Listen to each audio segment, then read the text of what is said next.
আকাশবাণী আগরতলা। স্থানীয় সংবাদ পড়ছি সোমা চট্টোপাধ্যায়।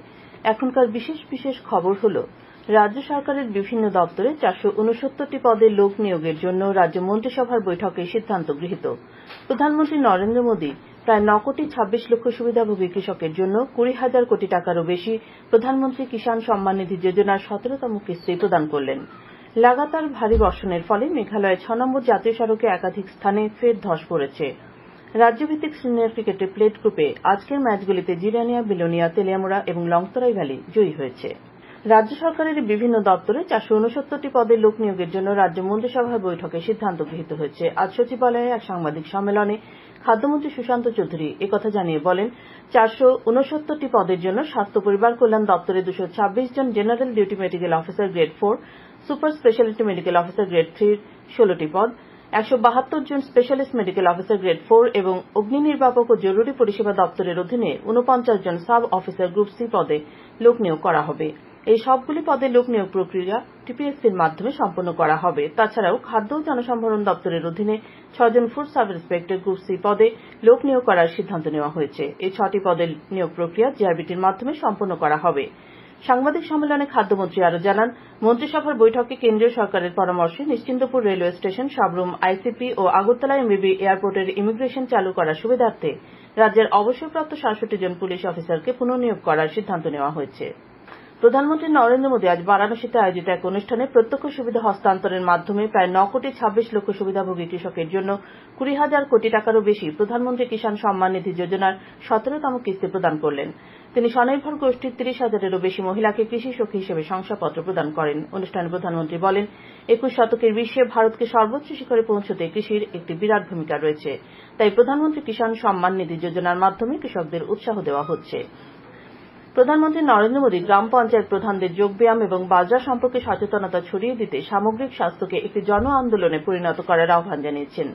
গ্রাম প্রধানদের উদ্দেশ্যে একটি চিঠিতে প্রধানমন্ত্রী বলেন, পঞ্চায়েত প্রাঙ্গণ, school, anganwadi, community health centre এবং এই জাতীয় অন্যান্য জায়গায় যোগা অনুষ্ঠানের আয়োজন করে মানুষকে, বিশেষত যুবকদেরকে শক্তিশালী করতে এবং চাপমুক্ত জীবনধারা গ্রহণ করতে অনুপ্রাণিত করা হবে।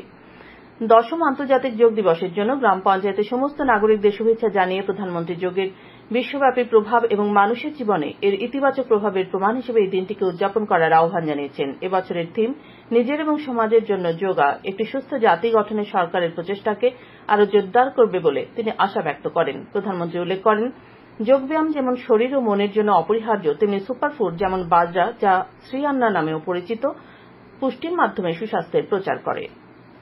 প্রদেশ বিজেপি কার্যালয়ে আজ মুখ্যমন্ত্রী অধ্যাপক ডা মানিক সাহা এবং প্রদেশ বিজেপির সংগঠন মহামন্ত্রী রবীন্দ্র রাজুর উপস্থিতিতে আগরতলায় এক বৈঠকে লোকসভা নির্বাচনের ফলাফল পর্যালোচনা এবং আসন্ন ত্রিস্তর পঞ্চায়েত নির্বাচন নিয়ে বৈঠক অনুষ্ঠিত হয়। উপস্থিত ছিলেন বিজেপির প্রদেশ সভাপতি রাজীব ভট্টাচার্য ও অন্যান্য নেতৃবৃন্দ। এদিকে প্রদেশ বিজেপি মুখপাত্র সুব্রত চক্রবর্তী আগরতলায় সাংবাদিক সম্মেলনে জানান, বিজেপির উদ্যোগেও আগামী 21 জুন আন্তর্জাতিক যোগা দিবস পালন করা হবে। আগামী 23 জুন বিজেপির প্রতিষ্ঠাতা দিবস থেকে শুরু করে 6 জুলাই শ্যামাপ্রসাদ মুখার্জির জন্মদিবস পর্যন্ত বিশেষ দুটি কার্যক্রম নিয়েছে বিজেপি। এগুলি হল এক পের মা কে নাম এবং মতদাতা অভিনন্দন যাত্রা। আগরতলা পুর নিগমের মেয়র দীপক মজুমদার আজ জিবি বাজার এলাকায় রাস্তাঘাট এবং জল নিকাশি ব্যবস্থা পরিদর্শন করেন। তিনি সেখানে ব্যবসায়ীদের সঙ্গে কথা বলে জিবি বাজারের বিভিন্ন সমস্যা সম্পর্কে অবহিত হন। মেয়রের সঙ্গে ছিলেন mayor in council Hiralal Debnath, Shampa Sen Sarkar, নিগমের কমিশনার ড শৈলেশ যাদব প্রমুখ। এডিসির সাবজোনাল ডেভেলপমেন্ট অফিসার ও ডেপুটি প্রিন্সিপাল অফিসার পদে নিয়োগ পরীক্ষা আগামী 14 জুলাই অনুষ্ঠিত হবে। এডিসি রিক্রুটমেন্ট বোর্ডের চেয়ারম্যান বুধুলিয়ান রাংখল আজ খুমুলুঙে এক সাংবাদিক সম্মেলনে এ খবর জানিয়েছেন। কৈলাসহর সার্কিট হাউসের কনফারেন্স হলে আজ দুপুরে ব্যাঙ্কগুলির মাধ্যমে আর্থিক বিকাশ পর্যালোচনায় এক বৈঠক অনুষ্ঠিত হয়। সেখানে ভারতীয় রিজার্ভ ব্যাঙ্কের প্রতিনিধি, ঊনকোটি জেলার বিভিন্ন ব্যাঙ্ক শাখার প্রবন্ধকগণ, নাবার্ড, শিল্প বাণিজ্য দপ্তর, ত্রিপুরা গ্রামীণ আজীবিকা মিশনের কর্মকর্তারা অংশ নেন। আর্থিক সাক্ষরতা সচেতনতামূলক কর্মসূচি আরও বেশি স্থানে সংগঠিত করা, ব্যাঙ্কের এটিএম সুবিধা বৃদ্ধি, ঋণদানের হার ইত্যাদি বিষয় নিয়ে বৈঠকে আলোচনা মত বিনিময় করা হয়। বৈঠকে আরও জানানো হয়, প্রধানমন্ত্রী জনধন যোজনায় ঊনকোটি জেলাতে 91,703 জনের অ্যাকাউন্ট রয়েছে। প্রধানমন্ত্রী স্বনিধি যোজনায় 707 জন ঋণ পেয়েছেন। তাছাড়া প্রধানমন্ত্রী সুরক্ষা বীমা যোজনায় 99,492 জন, প্রধানমন্ত্রী জীবনজ্যোতি বীমা যোজনায় 29,400 জন বীমার আওতায় এসেছেন। ঊনকোটি জেলার lead district manager Madan Mohan Chakma জানান, জেলায় জমা ও ঋণদানের আনুপাতিক হার 68%। উপস্থিত ছিলেন ঊনকোটি জেলার অতিরিক্ত জেলা শাসক অর্ঘ্য সাহা, ভারতীয় রিজার্ভ ব্যাঙ্কের দুই প্রতিনিধি অর্ঘ্য ব্যানার্জি ও Aman Poddar, lead district manager Madan Mohan Chakma প্রমুখ। আসন্ন পঞ্চায়েত নির্বাচনের রণকৌশল তৈরি করার জন্য আজ আগরতলায় প্রদেশ কংগ্রেসের এক বৈঠক অনুষ্ঠিত হয়। বৈঠক শেষে প্রদেশ কংগ্রেস সভাপতি আশিস কুমার সাহা জানান, গত পঞ্চায়েত নির্বাচনে ভয়ভীতি সন্ত্রাসের মাধ্যমে বিরোধীদের মনোনয়নপত্র জমা দেবার ক্ষেত্রে বাধা সৃষ্টি করা হয়েছিল। তাই এবার অনলাইনে মনোনয়নপত্র জমা দেওয়া এবং ভোট কেন্দ্রে আধা সামরিক বাহিনী মোতায়েনের জন্য প্রদেশ কংগ্রেসের পক্ষ থেকে রাজ্য নির্বাচন কমিশনারের কাছে দাবি জানানো হয়েছে। লোকসভা নির্বাচনের ফল ঘোষণার পর থেকে রাজ্যের বিভিন্ন স্থানে সন্ত্রাসের অভিযোগ এনে সিপিআইএম এর উদ্যোগে আজ আগরতলায় পুলিশ সদর দপ্তরের সামনে বিক্ষোভ প্রদর্শন করা হয়। দলের পশ্চিম জেলা কমিটির সম্পাদক রতন দাস অভিযোগ করেন, ফলাফল ঘোষণার পর থেকে সিপিআইএম কর্মীদের উপর আক্রমণ হচ্ছে। বিশেষ করে জিরানিয়া, আমতলী, শিবনগরে ইতিমধ্যে বাড়িঘরে হামলার ঘটনা ঘটেছে। বিক্ষোভে উপস্থিত ছিলেন প্রাক্তন সাংসদ সিপিআইএম নেতা শঙ্কর দত্ত, রাধাচরণ দেববর্মা সহ অন্যান্য নেতৃবৃন্দ। খবর শুনছেন আকাশবাণীর আগরতলা কেন্দ্র থেকে। লাগাতার ভারী বর্ষণের ফলে মেঘালয়ের ৬ নম্বর জাতীয় সড়কে একাধিক স্থানে ফের ধস পড়েছে। এর ফলে বহিরাজ্যের সঙ্গে সড়ক পথে পুনরায় যোগাযোগ বিচ্ছিন্ন হয়ে পড়েছে বরাক উপত্যকার ৩ জেলা সহ ত্রিপুরা, মণিপুর ও মিজোরাম। গতকাল সারারাত অবিরাম ভারী বৃষ্টির ফলে মেঘালয়ের ধসপ্রবণ অঞ্চল লুমসুলুম, কুলিয়ান বস্তি, থানসেন এবং রাতাছড়া এলাকায় ফের ব্যাপকভাবে ধস নেমেছে। জাতীয় সড়কের উভয় দিকে দীর্ঘ ২০ থেকে ২৫ কিলোমিটার জুড়ে আটকে পড়েছে শতাধিক যাত্রী ও পণ্যবাহী গাড়ি। দিনভর হালকা থেকে মাঝারি বৃষ্টি, কখনো ভারী বৃষ্টিপাতে ঊনকোটি জেলা সদর কৈলাসহরে আজ স্বাভাবিক জীবনযাত্রা ব্যাহত হচ্ছে। আজ রাস্তাঘাটে যানবাহন ও মানুষের চলাচল অন্যান্য দিনের তুলনায় ছিল খুবই কম। অবিরত বৃষ্টির কারণে আউশ ধানের চারা অনেকস্থানে নষ্ট হওয়ার সম্ভাবনা রয়েছে বলে কৃষি দপ্তর সূত্রে জানা গেছে। আজ ভোর থেকে ভারী বৃষ্টিপাতের ফলে খোয়াই জেলার সর্বত্র স্বাভাবিক জীবনযাপন ব্যাহত হয়। খোয়াই আগরতলা খোয়াই কমলপুর সড়কের পাহাড়ি স্থানে জাতীয় সড়কের উপর ধস পড়েছে। কিছু সময় যানবাহন বন্ধ থাকার পর পুনরায় ওই সড়কে যান চলাচল শুরু হয়। লাগাতার বর্ষণে গোটা জেলার ধান চাষীরা ব্যাপকভাবে ক্ষতির সম্মুখীন, কারণ বহু এলাকায় ধান খেতে জল জমে যাওয়াতে কৃষকরা পাকা ধান সংগ্রহ করতে পারেনি।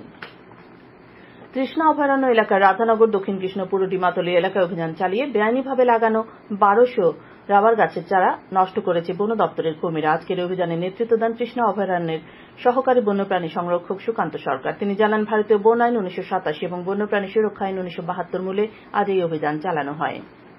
তৃতীয়বারের মতো প্রধানমন্ত্রী পদে দায়িত্বভার গ্রহণের পর প্রধানমন্ত্রী নরেন্দ্র মোদী আগামী ৩০ জুন আকাশবাণীর মন কি বাত অনুষ্ঠানে দেশ বিদেশের জনগণের সঙ্গে মত বিনিময় করবেন। এটি হবে মন কি বাতের ১১১তম পর্ব। জনগণ মন কি বাতের জন্য ভাবনা, চিন্তা ও পরামর্শ টোল ফ্রি নম্বর 1800117800 নম্বরে শেয়ার করতে পারেন। এছাড়া নরেন্দ্র মোদী অ্যাপ অথবা মাই গভ ওপেন ফোরামেও জমা দিতে পারেন। আগামী ২৮ জুন পর্যন্ত এসব পরামর্শ গ্রহণ করা হবে। শ্রোতা বন্ধুরা, আকাশবাণীর সংবাদ সহ বিবিধ খবরের বিস্তৃত আপডেট পেতে লগ ইন করুন www.newsonair.com ও নিউজ অন এআইআর অ্যাপ এবং টুইটার অর্থাৎ এক্স প্ল্যাটফর্মে। ঊনকোটি জেলার কুমারঘাটের রাস্তার পাশে বসে পসরা সাজিয়ে যারা ব্যবসা করেন তাদের মধ্যে বড় ছাতা বিতরণ করল ভারতীয় রিজার্ভ ব্যাংক। আজ বিকেলে ২০ জন স্ট্রিট ভেন্ডারকে রোদ বৃষ্টি থেকে রক্ষা পেতে ছাতাগুলি বিলি করা হয়। এই কর্মসূচিতে উপস্থিত ছিলেন ভারতীয় রিজার্ভ ব্যাংকের দুই প্রতিনিধি Arghya Banerjee, Aman Kumar Poddar, lead district manager Madan Mohan Chakma প্রমুখ। আগরতলা শঙ্করাচার্য বালিকা বিদ্যালয়ে আজ থেকে ৭ দিনব্যাপী এনএসএস শিবির শুরু হয়েছে। উদ্বোধন করেছেন মেয়র দীপক মজুমদার। উপস্থিত ছিলেন পুর নিগমের কর্পোরেটর শম্পা সরকার চৌধুরী, উচ্চশিক্ষা দপ্তরের অধিকর্তা নৃপেন্দ্র চন্দ্র শর্মা, স্কুলের NSS programme officer Malay Laskar প্রমুখ। খেলার খবর। রাজ্যভিত্তিক সিনিয়র ক্রিকেটের এলিট গ্রুপে শান্তিরবাজার ও কৈলাসহরের খেলাটি আজ বৃষ্টিতে পরিত্যক্ত হয়। ধর্মনগরের কলেজ স্টেডিয়ামে আগামীকাল এই ম্যাচটি হবে। এদিকে প্লেট গ্রুপের আজ 4টি ম্যাচ অনুষ্ঠিত হয়। এতে মেলাঘরের মাঠে জিরানিয়া ১১ রানে অমরপুরকে, সাবরুমে অনুষ্ঠিত খেলায় বিলোনিয়া ৮ উইকেটে ধর্মনগরকে, শান্তিরবাজারে অনুষ্ঠিত খেলায় তিলেমরা ৭ উইকেটে খোয়াইকে এবং বিলোনিয়ায় অনুষ্ঠিত খেলায় লংতরাই ভ্যালি ৯ রানে গন্ডাছড়াকে হারিয়ে দেয়। টিএফএ পরিচালিত ঘরোয়া তৃতীয় ডিভিশন লীগ ফুটবল প্রতিযোগিতার আজকের খেলায় আনন্দ ভবন জয়লাভ করেছে। উমাকান্ত মিনি স্টেডিয়ামে অনুষ্ঠিত খেলায় আনন্দ ভবন ৩-১ গোলে ইয়ুথ ক্লাবকে পরাজিত করে। বিজয়ী আনন্দ ভবনের পক্ষে নয়ন বাহাদুর মলসুম হ্যাট্রিক করে। অপরদিকে ইয়ুথ ক্লাবের পক্ষে একটি মাত্র গোল করে পুরিতোষ দেববর্মা। প্রবল বর্ষণের ফলে ত্রিপুরা ফুটবল অ্যাসোসিয়েশন পরিচালিত মহিলাদের ঘরোয়া ফুটবল লীগের উদ্বোধনী অনুষ্ঠান ও খেলা আজ বাতিল করা হয়েছে। উমাকান্ত মিনি স্টেডিয়ামে উদ্বোধনী ম্যাচে চলমান সংঘ আনন্দনগর প্লে সেন্টারের মুখোমুখি হওয়ার কথা ছিল। ম্যাচটি আগামীকাল সকাল 10টায় হবে বলে টিএফএ থেকে জানানো হয়েছে। এবছর আসরে অংশ নিচ্ছে 6টি দল। ডবল লিগের ভিত্তিতে আসরে চ্যাম্পিয়নশিপের ফয়সালা হবে। আবহাওয়া। রাজ্য জুড়ে বর্ষা মৌসুম সক্রিয় রয়েছে। এর প্রভাবে আগামী 20 জুন পর্যন্ত রাজ্যের বিভিন্ন জেলায় ভারী বৃষ্টির সম্ভাবনা তৈরি হয়েছে। আগরতলার আবহাওয়া অফিস থেকে জানানো হয়েছে, আজ বিকেল 5:30 পর্যন্ত বিমানবন্দর এলাকায় বৃষ্টি হয়েছে 58.4 মিলিমিটার। তাছাড়া আগরতলা এডিনগর এলাকায় বৃষ্টি হয়েছে 90 মিলিমিটার। উত্তর জেলার মিজোরাম সীমান্তবর্তী আশাপাড়ায় 90 মিলিমিটার, তেলিয়ামুড়ায় 94 মিলিমিটার বৃষ্টিপাতের রেকর্ড করা হয়েছে। পরবর্তী 24 ঘন্টার আবহাওয়ার পূর্বাভাসে জানানো হয়েছে, আকাশ সাধারণত মেঘলা থাকবে। বজ্রবিদ্যুৎ সহ হালকা থেকে মাঝারি ধরনের বৃষ্টিপাতের সম্ভাবনা রয়েছে। পশ্চিম খোয়াই, ধলাই, ঊনকোটি, উত্তর জেলার কোথাও কোথাও বজ্রবিদ্যুৎ সহ প্রবল থেকে ভারী এবং অতি ভারী বৃষ্টিপাতের সতর্কতা জারি করা হয়েছে। আগরতলার ভোরে সর্বনিম্ন তাপমাত্রা ছিল ২৭.২ ডিগ্রি সেলসিয়াস, সর্বোচ্চ তাপমাত্রা ছিল ২৯.৪ ডিগ্রি সেলসিয়াস। আগামীকাল তাপমাত্রা থাকবে সর্বনিম্ন ২৪ থেকে সর্বোচ্চ ৩১ ডিগ্রির কাছাকাছি। শেষ করার আগে খবরের বিশেষ বিশেষ অংশগুলো আরেকবার পড়ছি। রাজ্য সরকারের বিভিন্ন দপ্তরে ৪৬৯টি পদে লোক নিয়োগের জন্য রাজ্য মন্ত্রিসভার বৈঠকে সিদ্ধান্ত গৃহীত। প্রধানমন্ত্রী নরেন্দ্র মোদী প্রায় ৯,২৬,০০,০০০ সুবিধাভোগী কৃষকের জন্য ২০,০০০ কোটি টাকারও বেশি প্রধানমন্ত্রী কিষাণ সম্মান নিধি যোজনার ১৭তম কিস্তি প্রদান করলেন। লাগাতার ভারী বর্ষণের ফলে মেঘালয়ের ৬ নম্বর জাতীয় সড়কে একাধিক স্থানে ফের ধস পড়েছে। রাজ্যভিত্তিক সিনিয়র ক্রিকেটের প্লেট গ্রুপে আজকের ম্যাচগুলিতে জিরানিয়া, বিলোনিয়া, তেলিয়ামুড়া এবং লংতরাই ভ্যালি জয়ী হয়েছে। স্থানীয় সংবাদ আজকের মতো শেষ হলো।